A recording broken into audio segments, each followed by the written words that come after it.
नमस्कार दोस्तों, हमारे YouTube channel Pokhrel online classes में आप सभी दर्शकों का हार्दिक स्वागत है। दोस्तों, हमारे चैनल को शुरू हुए अभी कुछ दिन हुए हैं, लेकिन इतने कम समय में ही आप लोगों का ढेर सारा प्यार इस चैनल को मिलने लगा है। मैं उन सभी दर्शकों का धन्यवाद देना चाहता हूं जिन्होंने हमारे चैनल को सब्सक्राइब किया है। दोस्तों, इस चैनल का उद्देश्य देश में सभी वर्ग के लोगों को शिक्षा के मार्ग पर ले जाना है और ये उद्देश्य बिना आपके सहयोग के नहीं हो सकता है। यदि आप किसी को बेहतर उपहार देना चाहते हैं तो इस चैनल के वीडियो को ऐसे लोगों को शेयर करें जिन्हें शिक्षा प्राप्त करने में ढेर सारी कठिनाइयों का सामना करना पड़ रहा है। दोस्तों, हम नए वीडियो रोज़ अपलोड कर रहे हैं, लेकिन कभी कभी इसके एनिमेशन को तैयार करने में 2 से 3 दिन का समय लग जाता है। हम एनिमेशन में इतना मेहनत इसलिए कर रहे हैं ताकि आपको बहुत अच्छे से समझ में आ सके। दोस्तों, पिछले वीडियो में दिए गए सेंटेंस को हम वीडियो के लास्ट में एक्सप्लेन करेंगे। चलिए अब हम लेसन 3 स्टार्ट करते हैं। दोस्तों, आज हम प्रेजेंट इंडेफिनिट टेंस के अफर्मेटिव सेंटेंस का दूसरा नियम समझेंगे। नियम नंबर 2, यदि सब्जेक्ट आई, वी, यू, दे या प्लूरल नंबर हो तो मेन वर्ब के फर्स्ट फॉर्म में एस नहीं जोड़ेंगे। दोस्तों, जैसे कि पिछले वीडियो यानी लेसन 2 में हमने नियम नंबर 1 को एक्सप्लेन किया था, उसमें ये नियम था यदि subject he, she, it, this, that या सिंगुलर नंबर हो तो मेन वर्ब के फर्स्ट फॉर्म में एस जोड़ते हैं। लेकिन नियम नंबर 2 में क्या है? नियम नंबर 2 में यदि सब्जेक्ट आई, वी, यू, दे या प्लूरल नंबर हो तो मेन वर्ब के फर्स्ट फॉर्म में एस नहीं जोड़ते हैं। तो दोस्तों, आपको ये बात का विशेष ध्यान देना होगा कहाँ पर नियम नंबर 1 को फॉलो करेंगे, कहाँ पर नियम नंबर 2 को फॉलो करेंगे। इस तरह के सेंटेंस का ट्रांसलेशन इस स्ट्रक्चर के द्वारा ही करेंगे। सबसे पहले हम लिखेंगे सब्जेक्ट, फिर लिखेंगे मेन वर्ब, फिर लिखेंगे ऑब्जेक्ट, फिर लिखेंगे कॉम्प्लीमेंट। चलिए दोस्तों, कुछ एग्जांपल लेते हैं। मैं रोज़ सुबह 6 बजे उठता हूँ। दोस्तों, जैसा कि स्ट्रक्चर में बताया गया है उसी के अनुसार इस सेंटेंस का ट्रांसलेशन करेंगे। सबसे पहले लिखेंगे सब्जेक्ट, इसमें सब्जेक्ट है मैं यानी आई। फिर हम मेन वर्ब लिखेंगे, मेन वर्ब है उठना यानी गेट अप। उसके बाद ऑब्जेक्ट लिखेंगे, लेकिन दोस्तों ध्यान दें इसमें ऑब्जेक्ट नहीं है। अब हम कॉम्प्लीमेंट लिखेंगे। इस सेंटेंस में कॉम्प्लीमेंट क्या है?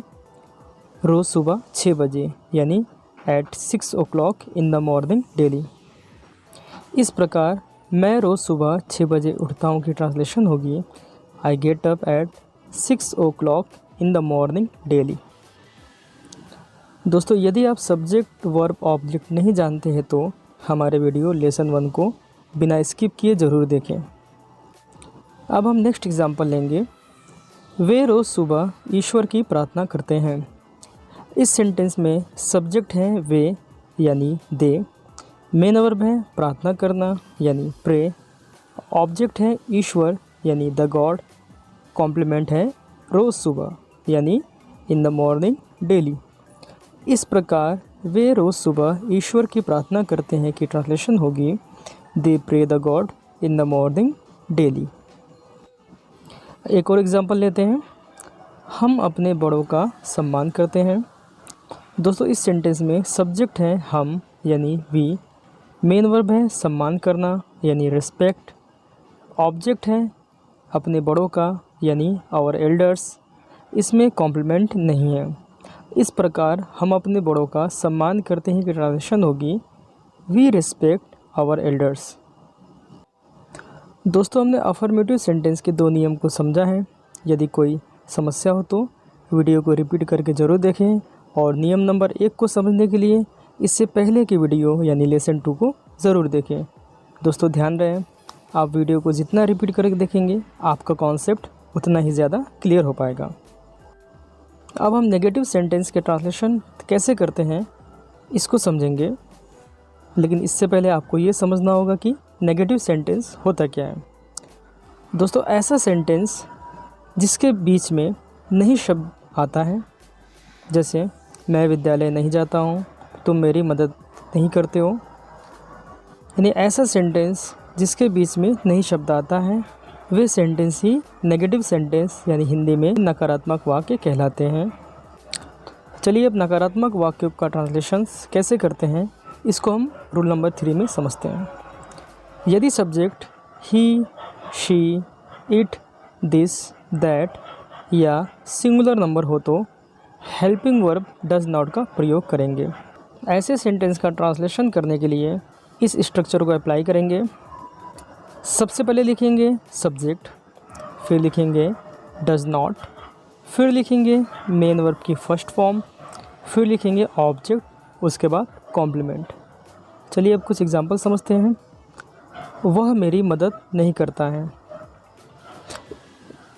इस सेंटेंस में सब्जेक्ट है वह यानी ही, उसके बाद हम डज नॉट का प्रयोग करेंगे, फिर लिखेंगे मेन वर्ब, मेन वर्ब है मदद करना यानी हेल्प, उसके बाद लिखेंगे ऑब्जेक्ट, ऑब्जेक्ट है मेरी यानी मी। एक और एग्जांपल लेते हैं। मेरा छोटा भाई प्रयागराज में नहीं रहता है। इस सेंटेंस में सब्जेक्ट है मेरा छोटा भाई यानी माय यंगर ब्रदर, उसके बाद हम हेल्पिंग वर्ब डज नॉट का प्रयोग करेंगे, फिर लिखेंगे मेन वर्ब, मेन वर्ब है रहना यानी लिव, इसमें ऑब्जेक्ट नहीं है।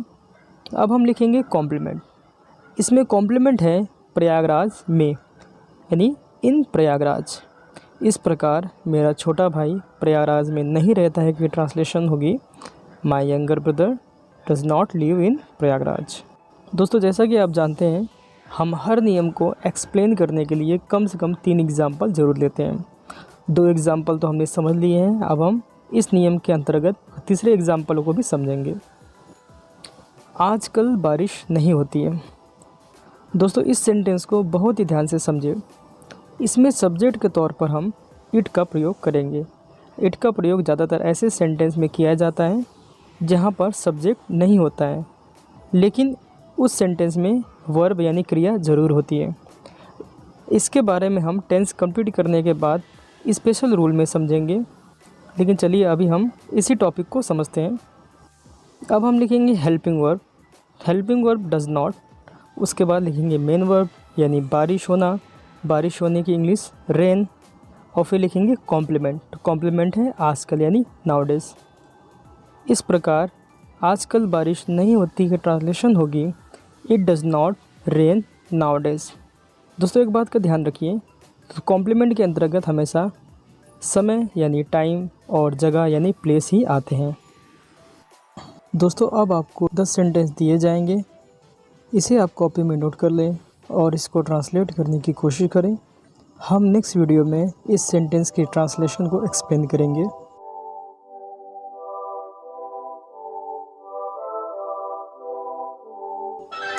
दोस्तों अब हम 10 वर्ब्स देंगे जिन्हें आपको याद करना होगा, उसके बाद हम पिछले वीडियो में दिए गए सेंटेंस के ट्रांसलेशन को एक्सप्लेन करेंगे।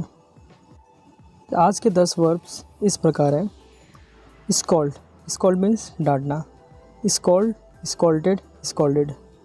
ओबे, ओबे मीन्स कहना मानना, obey, obeyed, obeyed. Bring, bring means लाना, bring, brought, brought. Carry, carry means ले जाना, carry, carried, carried. Beat, beat means पीटना, beat, beat, beaten. Worship, worship माने पूजा करना, worship, worshipped, worshipped.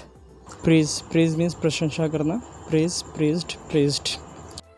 Call, call means बुलाना, call, called, called. Shout, shout means चिल्लाना, shout, shouted, shouted. No, no means जानना, no, new, known. दोस्तों अब हम पिछले वीडियो सेशन में दिए गए सेंटेंस के ट्रांसलेशन को एक्सप्लेन करेंगे। वह मेरी मदद करता है। इसमें सब्जेक्ट है वह यानी ही, मेन वर्ब है मदद करना यानी हेल्प, इसमें एस जोड़ेंगे। उसके बाद ऑब्जेक्ट, ऑब्जेक्ट है मेरी यानी मी। नेक्स्ट सेंटेंस है मेरे बड़े भाई मुझे पढ़ाते हैं। इसमें सब्जेक्ट है मेरे बड़े भाई यानी माय एल्डर ब्रदर, इसमें वर्ब है टीच और इसमें हम ईएस जोड़ेंगे तो हो जाएगा टीचेस, और इसमें ऑब्जेक्ट है मुझे यानी मी, यानी मेरे बड़े भाई मुझे पढ़ाते हैं का ट्रांसलेशन होगा my Elder brother teaches me.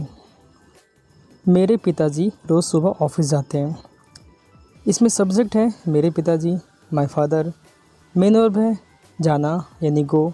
ES जोड़ेंगे, गोज़ हो जाएगा। उसके बाद हम टू लगाएंगे। ऑब्जेक्ट है ऑफिस। कॉम्प्लीमेंट है रोज़ सुबह यानी इन द मॉर्निंग डेली। इस प्रकार मेरे पिताजी रोज़ सुबह ऑफिस जाते ही की ट्रांसलेशन होगी my father goes to office in the morning daily. मेरी माताजी भोजन बनाती हैं। इसमें सब्जेक्ट है मेरी माताजी, माय मदर। वर्ब है बनाना यानी कुक। इसमें एस जोड़ेंगे तो कुक्स हो जाएगा। और ऑब्जेक्ट है भोजन यानी फूड। मेरी माताजी भोजन बनाती है, माय मदर कुक्स फूड। मेरा छोटा भाई रोज़ सुबह 6 बजे उठता है। इसमें सब्जेक्ट है मेरा छोटा भाई यानी माय यंगर ब्रदर। वर्ब है उठना यानी गेट अप। इसमें एस ऐड करेंगे तो गेट्स अप हो जाएगा। इसमें ऑब्जेक्ट नहीं है। कॉम्प्लीमेंट है रोज़ सुबह 6 बजे यानी at 6 o'clock in the morning daily. मेरा छोटा भाई रोज़ सुबह 6 बजे उठता है, my younger brother gets up at 6 o'clock in the morning daily. सूर्य पूरब में उदय होता है। इसमें सब्जेक्ट है सूर्य, द सन। वर्ब है उदय होना यानी राइज। इसमें एस ऐड करेंगे तो राइजेस हो जाएगा। इसमें ऑब्जेक्ट नहीं है। कॉम्प्लीमेंट है पूरब में यानी इन द ईस्ट। सूर्य पूरब में उदय होता है, the sun rises in the east. सूर्य पश्चिम में अस्त होता है। इसमें सब्जेक्ट है सूर्य यानी द सन। वर्ब है अस्त होना यानी सेट। एस ऐड करेंगे तो हो जाएगा सेट्स। इसमें ऑब्जेक्ट नहीं है। कॉम्प्लीमेंट है पश्चिम में यानी इन द वेस्ट। वह अपने पिताजी का बहुत सम्मान करता है। इसमें सब्जेक्ट है वह यानी ही। मेन वर्ब है सम्मान करना यानी रिस्पेक्ट। एस ऐड करेंगे रिस्पेक्ट्स। ऑब्जेक्ट है अपने पिताजी का, हिज फादर। और कॉम्प्लीमेंट है बहुत यानी वेरी मच। वह अपने पिताजी का बहुत सम्मान करता है, he respects his father very much. Rahul अपना काम स्वयं करता है। इसमें सब्जेक्ट है राहुल। वर्ब है करना यानी डू। इसमें ई एस ऐड करेंगे तो हो जाएगा डज। और ऑब्जेक्ट है अपना काम यानी हिज वर्क। और कॉम्प्लीमेंट है स्वयं यानी हिमसेल्फ। यानी राहुल अपना काम स्वयं करता है, Rahul does his work himself. दोस्तों आज के वीडियो में बस इतना ही। अब हम अगली वीडियो में आगे के रूल्स को समझेंगे। धन्यवाद।